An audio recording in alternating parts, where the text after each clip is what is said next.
जळगावच्या अभाणी गावात किरकोळ वादातून तरुणाला बेदम मारहाणीमध्ये तरुणाचा मृत्यू। सागर बिराडे असं तरुणाचं नाव। तर जळगाव तालुका पोलीस ठाण्यामध्ये गुन्हा दाखल करण्याची प्रक्रिया सुरू। बुलढाण्याच्या खामगावमध्ये धाडसी चोरी। 2 कंपन्यांमधून 12 लाखांची रोकड लंपास, तर कुलूप तोडून तिजोरी आणि ड्रॉवर फोडत ही संपूर्ण रोकड ही लांबवल्याचं कळतंय।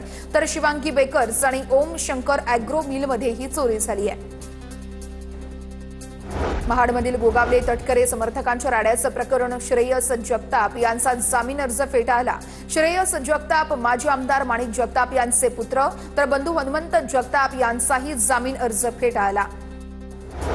बदलापूरमध्ये स्कूल व्हॅनमध्ये 4 वर्षांच्या चिमुकलीवरती अत्याचाराचा प्रकार। तर बदलापूर पश्चिमेतील धक्कादायक घटना। स्कूल व्हॅनचा परवाना रद्द करत चालकाला अटक, गुन्हा देखील दाखल। नियमांची पायमल्ली होत असेल तर शाळेवर कारवाई होईल। बदलापुरातील प्रकरणावरून गृहराज्यमंत्री पंकज भोयर यांचा थेट इशारा।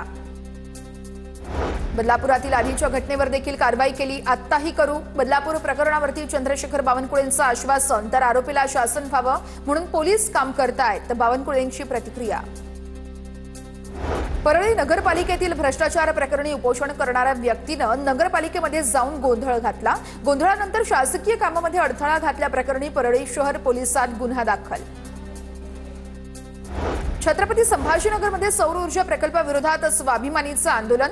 लाभक्षेत्र विकास प्राधिकरणाच्या कार्यालयासमोर आंदोलन। तर निम्न दुधना बॅक वॉटरमधून सौर ऊर्जा प्रकल्प कायमस्वरूपी थांबवण्याची, तसेच 100% धरण भरल्यावरती पुन्हा जमीन संपादित होणार नाही असं लेखी आश्वासन देण्याची देखील मागणी। नाशिकमध्ये सूर्यकिरण एअर शोचा दुसरा दिवस। भारतीय वायुदलाकडून वायुदलाच्या विमानांचं चित्तथरारक प्रात्यक्षिक।